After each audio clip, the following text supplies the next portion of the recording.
Pakistani delegation, and we've been mandated by the government, by the Prime Minister, to advocate for Pakistan's position following the recent conflict with India.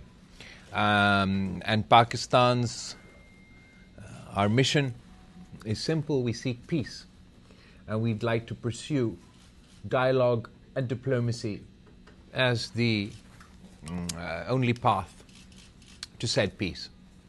As you're aware, on May 7th, India violated international law, violated Pakistani sovereignty, targeted civilian institutions, including religious worship places, our dam, water, energy infrastructure, killed innocent civilians, including women and children, in an attack. Their premise for said attack was a terrorist attack that took place in Indian-occupied Kashmir. Pakistan condoles and condoled with the victims of this terrorist attack. We have always and will always condemn terrorism in all its forms and manifestations. Having said that, Pakistan was not involved in this terrorist attack. So much so that the Prime Minister of Pakistan,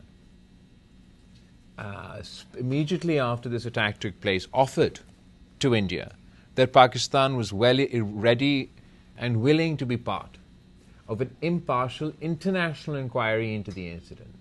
That was the level of our confidence, that our hands were clean, that we offered for any international partners to be involved and investigate this attack. That offer by Pakistan was rebuffed by India. And instead, India decided to be judge, jury, and executioner. Up until today, they've still not been able to name a single terrorist involved in the terrorist attack in Indian-occupied Kashmir. They've not been able to share with the international community. They've not been able to share with their own people, let alone with Pakistan, who was involved in this attack, what actions they've been taken against said individuals. Similarly, they have been unable to identify a single terrorist that they killed in their so-called attack on the terrorist infrastructure in Pakistan. We can, amongst our dead, only count civilians. Following India's incursion into Pakistani, well, not incursion into Pakistani territory, but their violation of our sovereignty, Pakistan reacted very responsibly. As a mature nuclear power, the Pakistani Air Force had 20 Indian aircrafts locked, and we could have dropped 20 planes. But the Pakistani Air Force restrained themselves. The military high command demonstrated their rationality and only targeted those 6 planes that dropped their load on Pakistan. We never were the aggressor. We always acted in self-defense. Dropping those 6 planes was an act of self-defense. Our strikes into India only took place after India fired missile strikes into Pakistani territory. International law and the United Nations the United Nations Charter provides for our right to self-defense. Following our confrontation, our war, the international community played their part. President Trump here in the United States and his team, led by Secretary of State Rubio, played their part. And we've managed to achieve a ceasefire with India. This is a welcome first step. But it doesn't go far enough. Unfortunately, today the world is a less safe place as a result of Indian actions in the early weeks of May. The threshold for full conflict between 2 nuclear-armed powers have come down, not gone up. The new normal that the Modi government wants to impose on the region is this: that if there's a terrorist attack anywhere in Indian-occupied Kashmir, or anywhere in India for that matter, without providing a shred of evidence, India's automatic reaction will be to go to war with Pakistan. So the law of reciprocity means that any terrorist attack in Pakistan, without a shred of evidence, a shred of proof, means we have to go to war with India. There are far more terrorist attacks that take place in Pakistan than take place in India. A war between India and Pakistan is not confined. The consequences of that war is not confined to India and Pakistan. A nuclear conflict has implications for the entire world, which is why it's all the more important for Pakistan to present its case, to urge the international community to continue to play its role, just as it did during the ceasefire, and prevail upon India to abandon its strategy and instead agree to engage in a comprehensive dialogue with Pakistan. We believe that such a dialogue would, of course, include the issue of terrorism. As most of you here today will be aware, Pakistan has a long, long list of complaints against India as far as terrorism is concerned. India is on the record in our communique from Sharm el-Sheikh that India has supported terrorist groups in Balochistan. Kulbhushan Yadav is an Indian officer who's been in Pakistan custody since 2017. He is admitted to Indian involvement, and he is living proof of India's involvement in supporting terrorist proxies within Pakistan. We believe that India and Pakistan should work together to fight terrorism. Any and all complaints India does have, they should share with the Pakistani side. And we should have the confidence that we can share our complaints with the Indian side and they will take appropriate action. It's only together that we'll be able to defeat this menace. They try and make a caricature about Pakistan. They try to present the case to their own people that all Pakistanis are terrorists. Their entire policy reeks of Islamophobia. They expected the international community to stand by and justify their actions when they wouldn't even share with their friends proof behind the terrorist incident that took place. And obviously at the root of all this, and a key component of any comprehensive dialogue with India, will have to be the issue of Kashmir. You can't just ignore the question of Kashmir. The people of Kashmir have a right to self-determination. They have a right to justice as enshrined under international law, UN Security Council resolutions. The longer we allow this wound to fester, the more we continue to ignore the plight of the people of Kashmir. As India increases its repression of the people of Kashmir, they will only provide more cannon fodder for those groups who wish to conduct terrorist acts within their country. And finally, obviously, a key component of any dialogue will have to be the Indus Water Treaty. A new and outrageous phenomenon or precedent that India is trying to set out of this crisis is their attack on the Indus River, their violation of the Indus Water Treaty, their weaponization of water. Just the threat to cut off Pakistan's water is a violation of the UN Charter. How can you claim to be targeting targeting terrorists, when you are cutting off the water supply for 240 million people? This is a dangerous, dangerous precedent which we must not allow to be set. Today, if in the Pakistan-India context this is allowed, then there are lower riparians all across the world.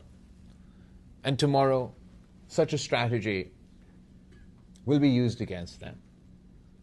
If we want a composite or any form of dialogue to succeed with India, then it's all the more important that they reverse this stance. Because if we are to have a new dialogue, if we are to forge new treaties, then surely the old treaties must be abided by. Otherwise, the new treaties, the new agreements won't be worth the paper that they are written on. Pakistan is the party that seeks dialogue and diplomacy in pursuit of peace. It is India that is refusing to reciprocate. It is refusing to have a dialogue. And therefore, this delegation will, from tomorrow, be in D.C. In Washington, D.C., we'll be engaging with various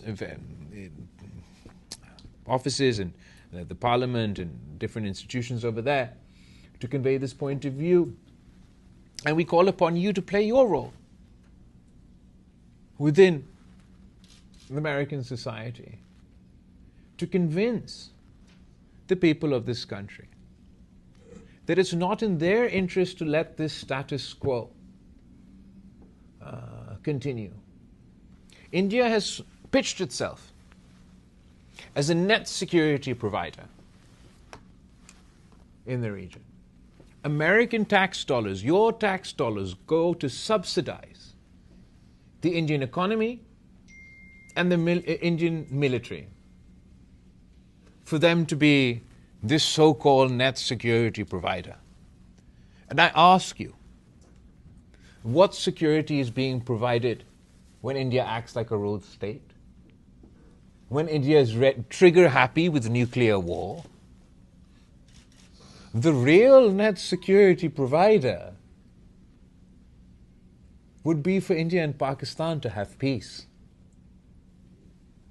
And it is incumbent upon all of us to do whatever it is in our power to push the case for peace.